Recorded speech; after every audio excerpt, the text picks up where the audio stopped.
দেখে শুনে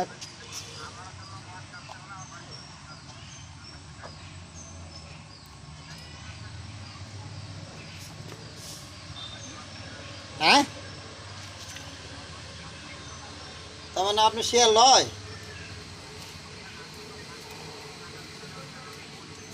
আচ্ছা শুনেন, ওই ওই যে ডেকোরেটরের ওখানে তোর টাকা দেওয়া লাগবে না, তাই না? আচ্ছা ঠিক আছে, ওটা তুলার ব্যবস্থা করতেছি তো। আচ্ছা আচ্ছা, এই সাতাটাটি নামে দাও তো, সাতাটা নামে দিও সিন্টু ভাই।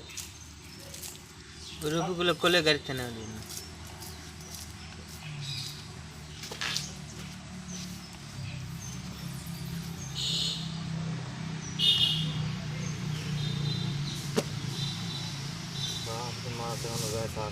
মাছটা খেতে যাচ্ছে বড় মাছ ভালো আছে।